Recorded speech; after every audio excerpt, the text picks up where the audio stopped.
Hello and welcome to episode 115 of Fergo and the Freak. I'm that bloke from Rugby League Project, Andrew Ferguson. You can find me on Twitter at AndrewRLP. Joining me once again is the glorious League Freak. You can find on Twitter at League Freak. How you going there, mate? Glorious. I've had a really good day. How was your day? Solid. Excellent. I got asked to post some stats on Twitter. I posted said stats, and then some clowns decided to have a go at me because I posted said stats. It's quite funny, to be honest. I wasn't really upset by it, but it's amazing how some people get their panties in a twist over boring stats. Yeah, I know that when I follow somebody that's a known rugby league statistician, I get upset when they start posting stats, hey? Yeah, it's a bit out of the blue, really, isn't it? Yeah, especially ones that have a historical slant on the game that have been requested from them. Or ones that don't matter. Yeah, there's just no place for that in the sport, no. I don't think. I should have known better. Yeah. Well, you learned your lesson. I have. So what I've decided to do is, instead of talking about stats, I'm going to talk about history again. Yeah. Well, you got to stick to what you know. Well, one of them anyway. Yeah. So we'll do stats are out. So today we're going to talk about another key figure from the very birth of the game of rugby league, and one that very few people would know about unless they've read my articles, I guess. And this is about the first referee, Edward Ted Hooper. Yeah, and this is really important to me because during this story, this is a football dude. This is somebody that is just a rugby league person. And I think these days we don't think of referees that way. And I don't like that we don't think of referees that way. And this story shows that, referees are football people too. And I love this story. And I've just gone by some of the things you've told me. I love this story. So, yeah, I'm looking forward to this one. Alrighty. So, in 1907, there was a small group of 8 men who became the founding fathers of Australia's rugby league referees. And Edward Hooper was the man who was elected to be their boss. So he was the first referee's boss. Mm-hmm. Very little is known about this small group because everyone's focused on rugby league, the breakaway game, and all the players and stuff like that. Referees were obviously important. You needed to have them. Mm-hmm. So a bit about Hooper before that moment. He was born in Kent, England in 1871, and was immediately pretty keen in sports and fitness. He moved to Australia and almost immediately found work with the Randwick Council as manager of the surf pavilion at Clovelly Beach. It was a job that he loved and held down for many, many years. And obviously it was in a time when cars didn't exist, so everyone travelled to the beach by steam engine, by tram, or by foot. And every summer, Hooper's job would be one of the most vital and important because he was managing the change sheds as well. So he needed to make sure people had one to go into, get them in, get them out, as well as doing some work as a lifesaver as well.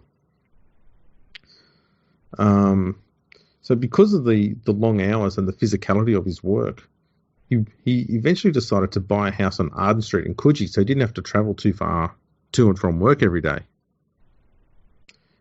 He began playing rugby union to start with as a centre. At the ripe age of just 27, he made his first grade debut for Surrey Hills, and he played with them from 1899 till 1902. In 1903, he moved to East and moved into the second row. Became renowned as one of the smartest forwards in the state. That year, he was selected in a New South Wales touring squad that toured the Northern Rivers region of New South Wales, before playing an official game for the New South Wales team alongside future rugby league pioneer Arthur Hennessy. In 1903, Hooper also won his maiden first-grade premiership. He left the East Clubs at the end of 1904 and joined Sydney before announcing his retirement from the playing field after the 1905 season, at the age of 29. Wow, he didn't play for very long, did he? No, he's sort of... he's just one of those sort of solid players that just sort of... I think he played for the enjoyment of the game more than anything, as a lot of players would have done at the time. But he was sort of just a regular reserve grade sort of player. Yeah. And then got a call up into first grade and just took the opportunity with both hands and really went. It makes you wonder how far he could have gone if he had got that chance in first grade 4 or 5 years earlier. And I tell you what, this is a dude that was born in Kent and found himself basically being a lifeguard on Bondi Beach. Like, man, he made it. So at the end of the 1905 season, he decided to turn his hand to refereeing and quickly became one of the leading officials in New South Wales in 1906 and 1907. Late in 1907, with the discontent amongst rugby union ranks growing essentially to a fever pitch, really, the talk of a breakaway rugby code grew stronger, and Hooper decided that he wanted to switch codes and referee rugby league instead. Now, that's interesting. I wonder what it was that made him make that decision. Because, I mean, obviously the financial incentives are there for the players. And I'm guessing there would have been something for the referees, but there must have been something extra that pushed him to make that decision. Yeah, look, it probably could have been. I mean, it's hard to know because he wasn't that prominent a player. Very little is written about him as a union player, but he may very well have suffered the same discontent with the Metropolitan Rugby Union as, you know, this huge number of rugby union players did who all switched codes in 1907-08. Yeah, and that may have been the motivating factor as to why he wanted to switch. And as you say, like some of these players that were switching were his peers from his playing days. Yeah. And being a referee in rugby union, I mean, he would have known all of the players that would have switched, you know. And maybe it was just something he believed in. He just believed in the professionalism aspect of it. Yeah. I think too, he's given that he's a fitness freak, he probably would have liked the faster pace of it as well. Mm-hmm. Whereas rugby union, the referees don't tend to run as much as a rugby league ref would. No, they go through whistles a fair bit, though, don't they? That's true. On August 28, 1907, Hooper was appointed the inaugural Rugby League Referees Association president, a role which he held until the end of the 1912 season. Now, onto the money thing. The New South Wales Rugby League actually offered to pay the referees and sideline officials a small sum for each game that they officiated. Hooper, however, moved that the referees should not be paid so that the money could be used elsewhere to ensure the survival and growth of the game. The referees also decided that instead of being paid, they would also donate money out of their own pocket to the game. So the referee would donate threepence and the sideline officials gave a shilling each for every game they're involved in. So not only did they forego money to be refs, they actually gave their own money as well. That's incredible. So he really did just believe in the new rugby league. Like, yeah. That's incredible. That's absolutely incredible. And it was when I found this out, and that was a fact that came to me from his grandfather. Mm-hmm. From his son. Yeah. The grandfather of the bloke who I first spoke to with this story. Just the amount that they wanted to make sure that this game survived and how willing everyone was willing to tuck in and help out as much as they can. And the referees were doing their bit more so than probably a lot of the players were. But mind you, the players are taking a pretty big, leap of faith to switch codes and run the risk of never being able to play any game ever again. But you know what it does? Like, and this is the first group of referees we have in Australia to referee rugby league. It shows that, and I've always said this, the biggest fans of rugby league are referees because they just want to be involved. They just want to do whatever they can. And if they can't play the game at a first grade level or their playing days are over, they want to contribute in some way. And refereeing's a way to do that. And yeah, this is an incredible story already. So on April 20, 1908, Eastern Newtown kicked off in the first rugby league game under Northern Union rules at Wentworth Park, which Hooper was the referee. It was a one-sided game with East winning 32-16. There was another game that kicked off at the same time as well. But, We're saying Ted Hooper's first, so we'll just stick with this one. He was the boss as well. That's right. So the boss he's got to get the runs on the board first. Exactly.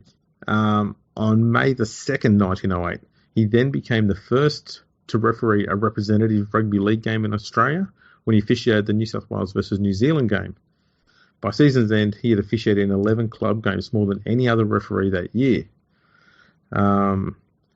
Here comes an interesting fact that hasn't been broken. On July 4, 1908, he controlled 2 consecutive games on the same day. Newtown versus Norths game, which kicked off at 2 p.m, followed by Balmain and Glebe, which kicked off at 3:35 p.m. He had about a 15-minute break between the 2 games. And they were at the same stadium? Yeah. Wow, that's incredible. There wouldn't be... I mean, has that ever happened since? Nope. So he's the only referee in history to have refereed 2 first-grade matches in the one day. Yep, back to back. That's absolutely amazing. Which is a massive statement about his athleticism and fitness more than anything. Mm. And his commitment to the game as well. Yes, exactly. It makes you wonder, do you think... I don't think a modern-day referee could do that, even with the 2-referee system we have in place now. I think that it would be too much. I think so too. Because I think too, in 1908, without taking too much credit away from him, the game was a little bit slower than the game that we've got now, because obviously we've got 10-metre rule now. They didn't have that then. They just had a quicker ruck and maul than what we've currently seen in rugby union. So every time a player was tackled, you just played the ball. But you had a similar system with rugby union where instead of long passing plays out the back and you only had 6 tackles, you could just do 1-out passes from dummy half and just charge into the forward pack again, like you do in rugby union these days. Yeah. So there was still a bit of that in there, but the ruck was a lot cleaner. Far out. That's interesting to think about, though, isn't it? I think you would have to have a referee that maybe had a background in like ultra marathon or something. Oh yeah, absolutely. You'd have to have some sort of freak athlete, and I mean that's what he was for his time for a referee. The endurance to be able to do that much work and constant running, phenomenal. He continued to referee in 1909 before deciding to become a part-timer and focus on refereeing in the lower grades of the Sydney competition. So you can see there that he was still helping the game out in 1909, which, as we discussed in a previous episode, was a chaotic year, and especially with finances, practically nil and struggling. Him refereeing just saved them a little bit of extra coin as well. And obviously, once the game was sorted out, 1910, he stepped down, thinking that there would be, probably thinking that there were better referees now that should have been in the limelight. So he stepped down and started doing the lower grades instead. Far out. At the end of the 1912 season, he decided to stand down from his position as the Referees Association president and was immediately selected to manage an as yet undecided Australian rep team that would be the first to tour to New Zealand. The league later decided to send a New South Wales squad to New Zealand. However, it was essentially regarded as an unofficial Australian squad because Queensland in those days, their game was only 1 year younger than the New South Wales game, and it was actually still amateur. So the quality of players in Queensland at the time was a long way below what New South Wales had. Okay. And I guess, because the New South Wales players were professionals, like as you say, it was all but like a professional Australian team. Pretty much, yeah. So, it was all New South Wales players, but for advertising, to try and big it up a little bit and make it sound a bit more impressive, they were often billed as Australia. Mm-hmm. The tour started with 2 easy wins for the Blues. In the second game, Sid Dean was charged with an illegal strike on an opponent, and the New Zealand Rugby League decided to suspend him for the remainder of the tour. The New South Wales team threatened to go on strike, But Ted Hooper, who had now become the manager for this team, stepped in and mediated a lesser suspension for Dean, which ensured that the tour would continue and Dean would be able to play at the end of the tour as well. Far out. He's still got. He must have been somebody that everyone took notice of when he spoke. You know, I mean, to be the manager of the referee straight away, and then to go on and be the team manager of the New South Wales team, like it must have been a leader as a person. Yeah, and one thing I got very thoroughly throughout this whole research was very highly respected by everyone, players, officials, everyone else, not just in Australia but overseas as well. Now, this is a bit that I know that you're excited about. Oh, I love this. This is honestly one of the great sports stories I've ever heard. All right, so on this tour, Hawke's Bay was supposed to host New South Wales on Saturday at the same ground that the New Zealand Rugby Union were using on Sunday. League officials asked the union if they could use the newly erected stand that the New Zealand Rugby Union had assembled at the ground. The union officials agreed, but only if the New Zealand Rugby League and the New South Wales Rugby League would pay an exorbitant price, with which they declined to do. So, on the eve of the league game, Rugby Union officials dismantled the stand and took all of the materials with them. League officials arrived at the ground the next morning, ready to play their game, and saw what had happened. So Hooper, along with a number of the New South Wales and Hawke's Bay players, along with local residents, all chipped in with materials of their own and labour to build their own stand, which was completed in time for the game. Absolutely unbelievable. And you know what? It shows rugby league spirit, that it doesn't matter what you do, this game will take place. It doesn't matter who tries to stop it. It doesn't matter how they try to stop it. Rugby league will take place. And it shows that spirit of the pioneers of the game. And you know, the pioneers are still there at this point. Nothing was going to stop them. I just love it. They rebuilt the stand. Incredible. So here's a little snippet from an article about that. Said considerable interest was created by the action of certain rugby union officials with regard to a special stand which was erected for the North v South match. The rugby union offered the league the use of the stand at what was considered an exorbitant figure. Failing an agreement, the union officials dismantled the stand, carted the timber away. The league officials started to work at midnight and, helped by the visiting team and many residents, re-erected the stand before the match started. No one was charged an admission fee. Oh, wow, that's amazing. You know, that the incredible thing is those rugby union officials, and they took the timber away and everything, and they must have been really pleased with themselves. And then somebody's gone in at some point and said, they're playing, and they rebuilt a whole stand. Can you imagine what they felt like when they heard that? Oh, yeah. Now, that game saw New South Wales win 42-9. But despite their team getting absolutely hammered, the fans and the local residents were so happy with what had happened, they actually donated money to match officials for the game. And Hooper gave half of the money from this game to the New Zealand Rugby League. Oh, man, that's incredible. What a great story, hey? Oh, it's phenomenal. It really is. The New South Wales team lost to Auckland, and Auckland has always been, even from these early days, one of those teams that Australian teams and English teams travelling over there, even the French teams, would struggle to beat. Mm-hmm. The last tour game that Australia lost that wasn't a test match was actually in 1989 against Auckland, and it was the only game they lost on their tour to New Zealand. I didn't know that. I had no idea about that. Wow. 26-24, I think it was, they lost. And is that a... Sorry, go on. I was going to say, that was the only game they lost on the tour. They beat New Zealand in all three tests, and that's an Australian side that had, you know, Wally Lewis and Peter Sterling, Greg Alexander, all those absolute legends in there. And I guess that's an Auckland, a greater Auckland representative side.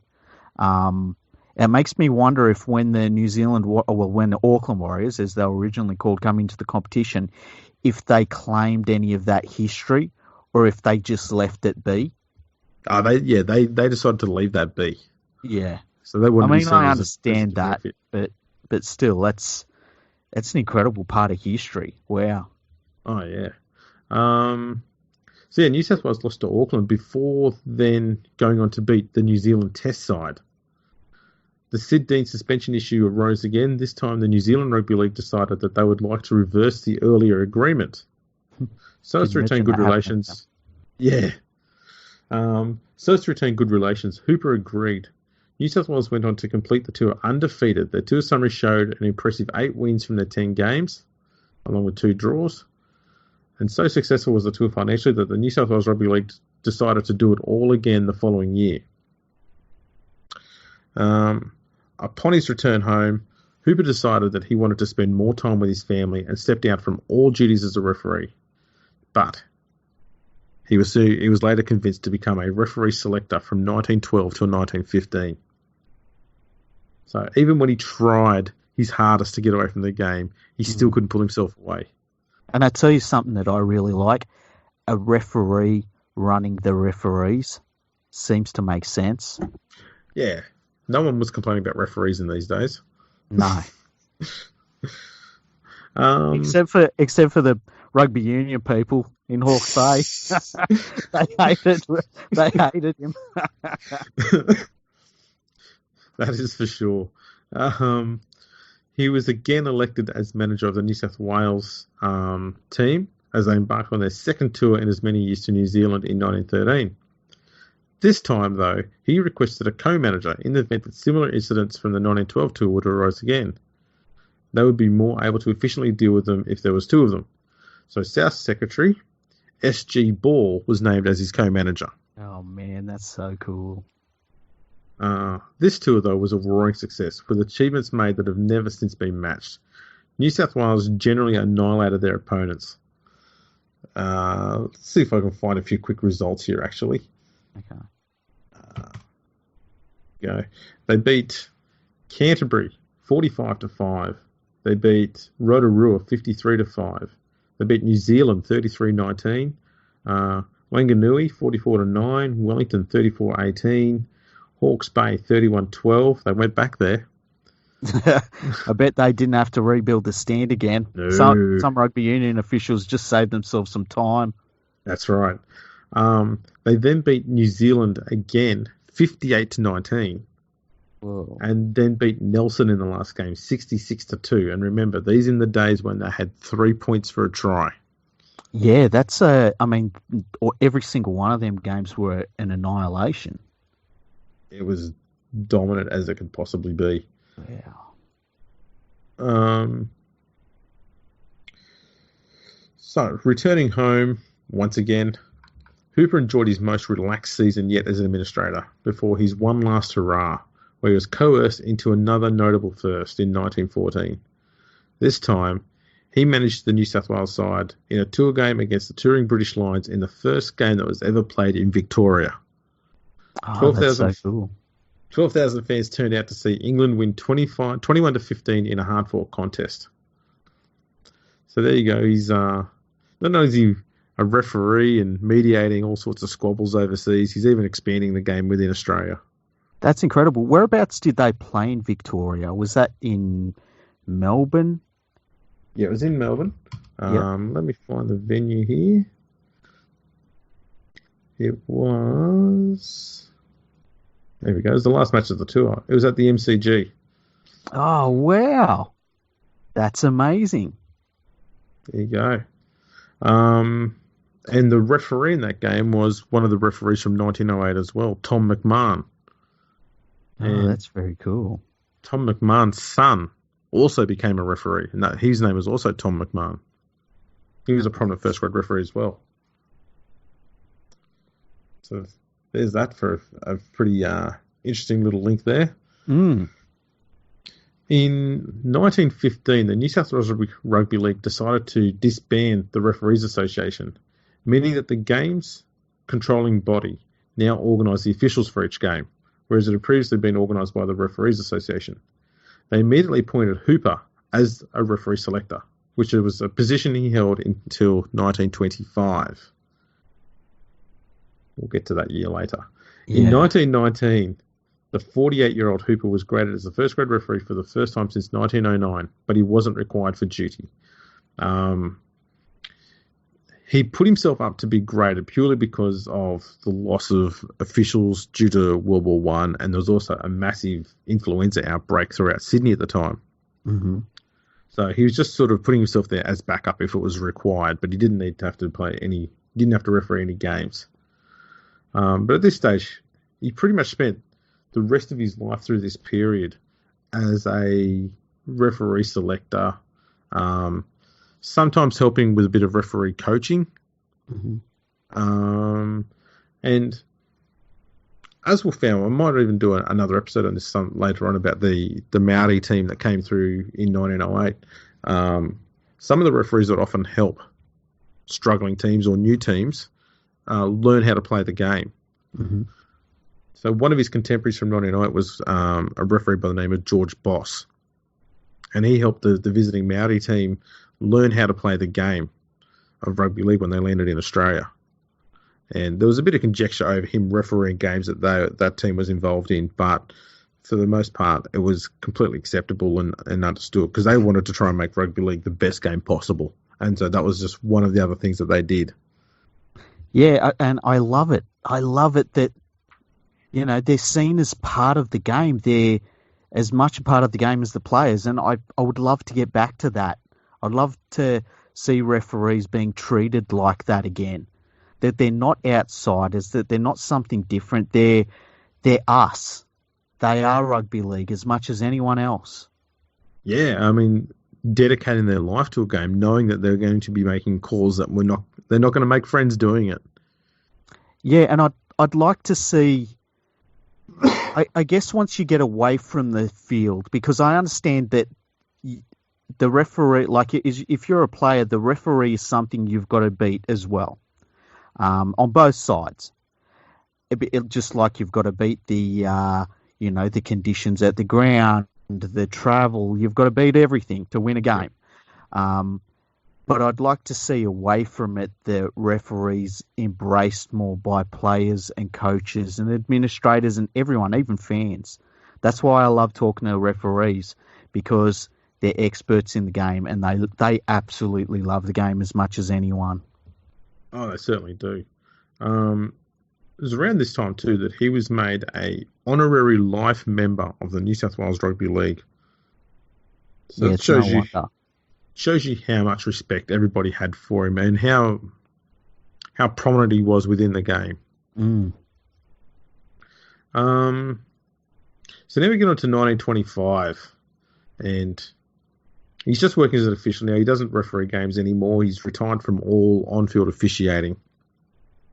However, he travelled with the New South Wales team to Brisbane for the fourth interstate game between New South Wales and Queensland. At half-time, a novelty game between the Brisbane and Ipswich referees was scheduled. There's just two teams of refs going against one another for 10 minutes. Mm-hmm. With Hooper as the honorary referee for this match. It was his first time refereeing a game since 1919.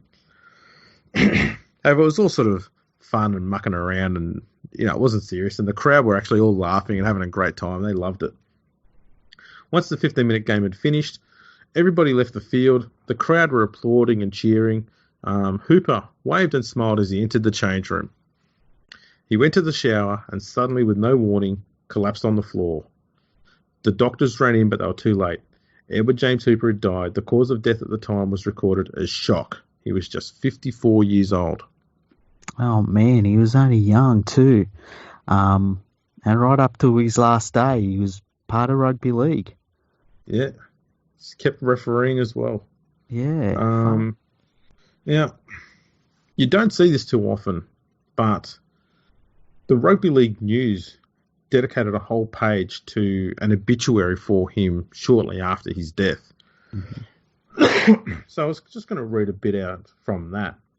It says, Mr. E. Hooper, the founder of the New South Wales Rugby Football League Referees Association, life member of the New South Wales Rugby League and manager of the team that toured the New Zealand in 1912-1913, died suddenly after a cold shower bath in Brisbane last Saturday afternoon, 10 minutes after refereeing a match between Nunda and Brisbane prior to the interstate fixture. I think that was the referee's one. Anyway, Ted Hooper was one of the most popular men associated with the Rugby League, and his death will come as a great shock to his legion of friends. He went to Queensland on the previous Monday with the New South Wales team, accompanied by Mrs. Hooper. He leaves a son and a daughter. Mr. Hooper, who was manager of the Clovelly Surf Sheds, was a good forward in his rugby union days, and when the league was formed, he was a referee in that game. He had a genial disposition and appeared in the best of health when he left Sydney. His death will be keenly felt by members of the New South Wales team, now in Queensland, and by his host of friends throughout New South Wales. Wow, what a great person. Absolutely. And pretty much everybody who was anybody within the game, not just officials, but players, other referees, councillors, politicians, you name it. Anyone who had any interest in rugby league turned out in his funeral. It was a huge, huge affair. Mm-hmm. There was some other little note on here too. Where did that one go? Here we go. So this one here was... It's disappeared on me now. There we go. This is just a bit more about the death. He says, so news of his tragic death in the shower beneath the main stand spread quickly amongst the spectators, and a depression could be felt during the second half. Queensland officials were greatly upset by the occurrence, and the president, who was also the Minister for Railways, Mr. Larkham, did all that he could for the comfort of the bereaved wife. A gloom was cast upon the tour. Yeah, no wonder. So it shows you just, even though he'd retired from being a referee and he'd retired from being a tour manager and an official, so much respect for the man. Yeah, and that's why I love that we've got this episode and that you've been able to put together this vital piece of rugby league history through all the research you've done, because this is somebody that needs to be recognised even today, and it's a story that I had never heard before, and I'm so glad that you've got a chance as a historian to show this story and give it light, because this is one of rugby league's. He's a true pioneer of the game, and his name should be right there with the other pioneers of the game. And as you say, you can just tell how respected he was by everyone. Absolutely. Now, there's one other thing that I left out, mm-hmm. which I want to put in at the end. And it's another incident that happened on the 1912 New South Wales tour to New Zealand. Okay. So this is the 7th game. So this is after the one with the stands, mm-hmm. where there was a game between New South Wales and Canterbury. This is the first time that I've found so far where a game had 2 referees. Oh, wow. And what happened in this one is referee R. Oliphant, he was deemed to have been so poor a referee in the first half that both sides agreed to have him replaced at half-time. And it just so happens that a replacement referee was Mr. A.E. Hooper, no relation to Ted Hooper, who was the manager for New South Wales in that one. Mm-hmm. It appears, from what I've found, that Mr. Oliphant may have been a little inebriated. Wow, can you imagine how sloshed he must have been for both teams to get together at halftime and say, we can't have that happen in the second half. We can't have any more of this. Please, can we get rid of him? And both sides went, yeah, we need to get rid of him. Wow. So A.E. Hooper was one of the touch judges. He came on and became the referee for the rest of the game. I don't know what they did for a second sideline official. For all we know, they may have just gone with one. Yeah. But I mean, geez. I would guess that's maybe the only time in history that's happened, just because the teams agreed on it, rather than we've seen referees get injured and stuff like that.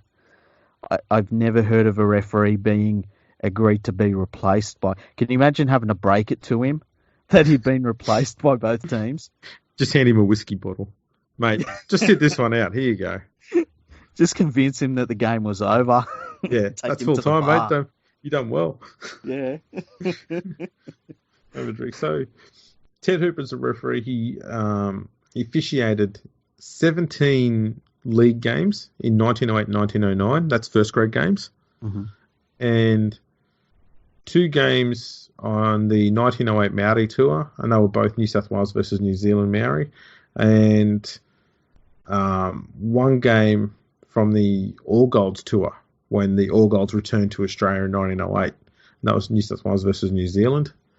And his last rep game was when the All Blacks they came back over in 1909, and he officiated the Newcastle versus New Zealand game up in Newcastle. So 21 games all up at the elite level. And that was in the first 2 years, 1908, 1909. So he was busy in those 2 years. Yeah. And I mean, what an incredible career, and a really varied career that he had in the game. There must have been something about the professional code that excited him, and he just knew was the right way to go, because he jumped straight into it on so many different levels. Yeah, and he was all on board. There was no half in or half out or any half measures. He was all in and practically investing his own money in it. Well, not even investing. He was just donating his own money to the game. Wow. So it was after I wrote this article that I went, you know what? I think a lot of us can at times be too harsh on referees when you know that some of them, the very first ones, were doing this to help the game out. So I immediately sort of started easing back a little bit. Now, another thing about this whole story, okay, why I love it so much, this is the first ever published article that I had that made it into a rugby league magazine. It went into the Men of League magazine. Oh, that's very cool. When was that? How many years ago was that? I think it was 2008. Yeah. Wow. And just as a bit of light entertainment, I guess, the story about how I got onto this whole story about Ted Hooper is one of the biggest flukes ever. Go for it. I want to hear it. So I'm down here in Melbourne. I'm working as a real estate data analyst. So as far removed from rugby league as you could possibly get. The wrong state, completely wrong industry. And it's my lunch break. So every time on my lunch break, I'd have a look on Rugby League Project to see if there's anything on there that I need to fix up or what I was working on, that sort of stuff. And this bloke who had come down from Brisbane was in the sales team at the same company. And he walks past and sees Rugby League written on the top of the page from the website banner. He says, "Oh, my great-grandfather used to be a referee back in the early days. He might have been in the first game, I think." And immediately, it's the only time I've got an ego, kicks in and goes, "Yeah, bullshit. I'm going to look this up and find out for sure." So I type his name in there, bugging me dead, he's there. Yeah. I look at him and says, "Mate, do you have a grandfather that spoke to him that I could have a chat to?" He said, "Yeah, absolutely. I'll give you his phone number and you can have a yak to him." Like, "Oh, this is awesome." So I have his grandfather. He says, "Oh, I didn't think anyone would remember him." And he gave me little bits of information, like the stuff about how he grew up working on the beaches, how he bought a house out there, the refusing to be paid to be a referee and donating money back to them, all that sort of stuff. He also had one of the referees' caps and his whistle. Oh, wow. Did you ever get to see them? I didn't, but he did donate them to, I believe, the SCG Museum Trust. Okay. So if you go to the SCG and have a look around through their museum, you will see them there. That's very cool. That's pretty awesome. But he didn't have much more information above that. So after all this research I did, I sent him I printed out every single article I could find that had Hooper's surname in it, and just sent them all through along with the article that I finished when I finished writing it. He's like, "I had no idea he was this important to the game." I mean, this is pretty cool. This bloke's just learned more about his father than he probably would have known. Yeah. I need to do more of this. And it's been the motivating factor the whole time with my history stuff. I don't go out chasing the Daily Messenger stories because everyone's done that. I go looking for the more obscure one. Yeah. Because I want to learn about someone new and try and teach people about something new within the game that's still pretty impressive like this guy. So that's been the motivating thing the whole way along. And it's comes from an absolute genuine fluke. Wow, and it all started with this. And so this was like your first history piece, like completely your first history piece in that you did the research and all that. And like, I mean, you pieced together this through, his son, obviously, and from what had been written in Rugby League News and places like that. Well, at the time, Rugby League News wasn't available to me because it was only in the state library in New South Wales, and I didn't get a chance to go up there and see that. So I didn't get the Rugby League News stuff until they digitised it 18 months ago. Oh wow! Yeah, so this was lots of phone calls and lots of trips to the Victorian State Library, which had a lot of Sydney newspapers on the microfiche. So I could go through all of it there, and it was. I absolutely loved that process. No wonder, and especially like for such an incredible story as well.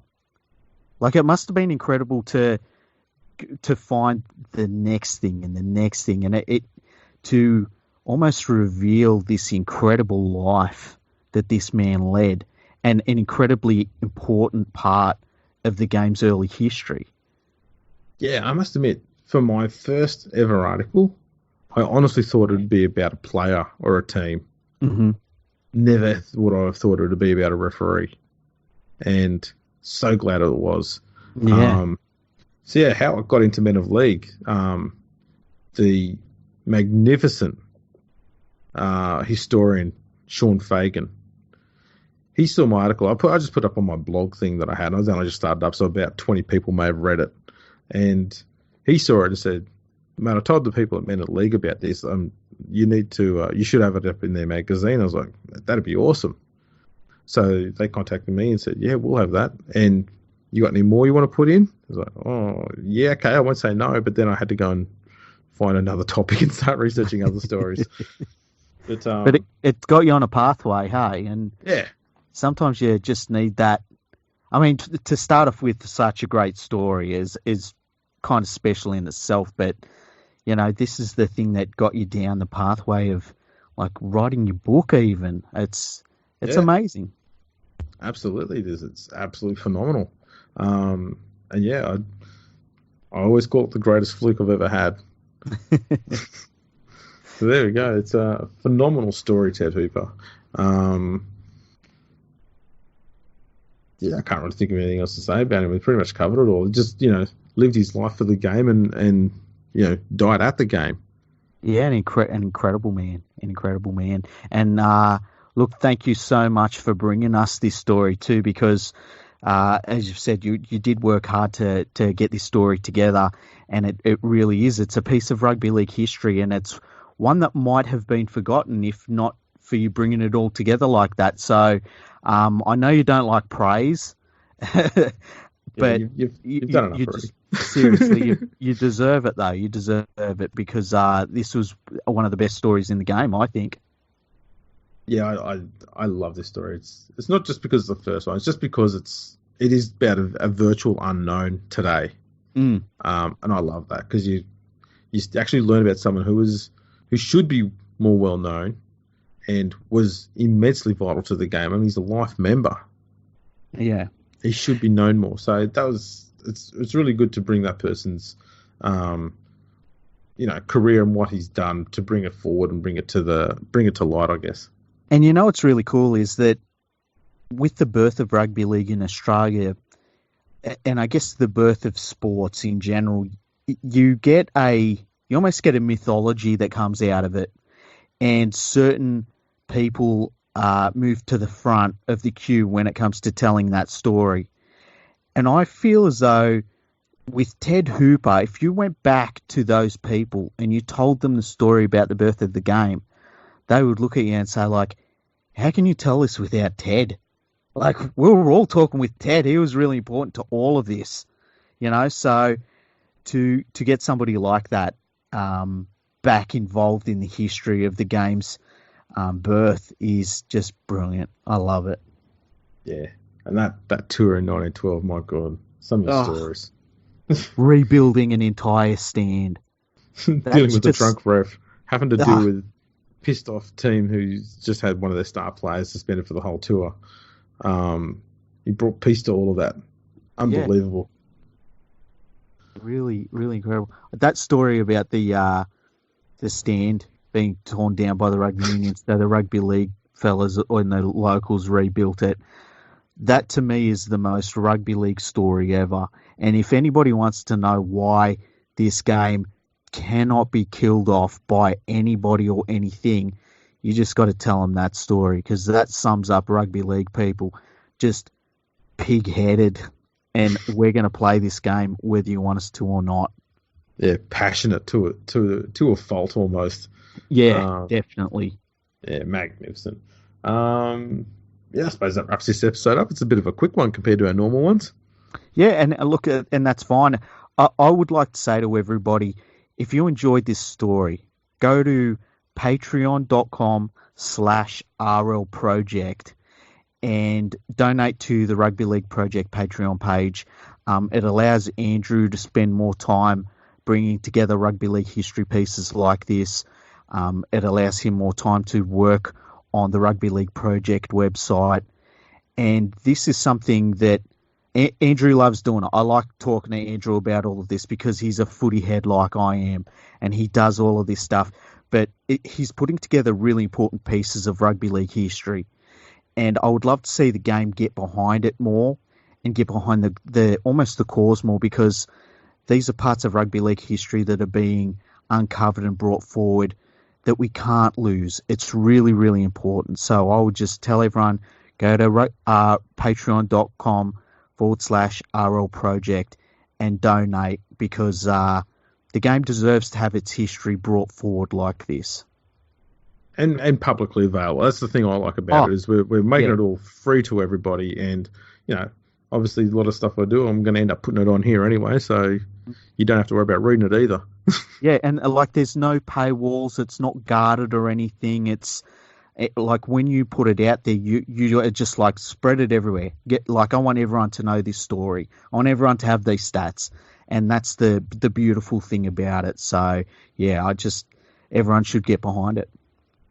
I fully agree. I just want to say just quickly one little shout out to Michael over at the League Digest on their podcast. Mm-hmm. Last week they put up 4 different little episodes, and it was all from 2 or 3 speakers from the Tom Brock lecture that happened a week or 2 ago. And it was like a day-long talk when they had 10 speakers on there, I think. And they talked about all different things about the game. Some about discussing different types of alternatives for Golden Point. Another one had looking at Aboriginal participation in the game. Yeah, a few profile pieces about past players. Fantastic stuff. Go over there and listen to it. Michael also gave me too big a praise on that episode as well. So I just want to say thanks for that. Didn't need to do that, but yeah, I love you for the work you guys do. So thanks for that. Yeah, well deserved too. I reckon you're going to be the headline act at the one of those lectures one day soon. Just saying. Oh, they might have to bring it down here. I keep struggling to find a time to get up there. And if they have it down here, it works in my favour, because then I'd only have a crowd of about 2 or 3. I don't have to get too nervous. If they sent it down there for a special occasion, if there was, say, an Origin game or something, I would go down there and attend it. And heckle. Yeah, well, I said this to Andrew the other day, because I said that'd be really cool for him to do. And I said I'd just be at the back going, "Bring on the next guy!" Boom! Boring. But it would be great. It'd be awesome. It's a story that I think needs to be told. The digitisation of rugby league history. I think it's an important one. Oh yeah, absolutely it is. Because that's where we're going to. You can't have everything written down anymore. It's got to be digitised. I mean, they're doing it in newspapers everywhere, so... Yeah, I could go on about that for ages. Anyways. Do you reckon one time in the future, like 100 years from now, someone is sitting down listening to us right now through like some sort of headset, probably VR or something, listen to us talk about Ted Hooper. They could very well be. I heard And they might even get inspired to, do all the work I didn't get finished on rugby league projects. Yeah.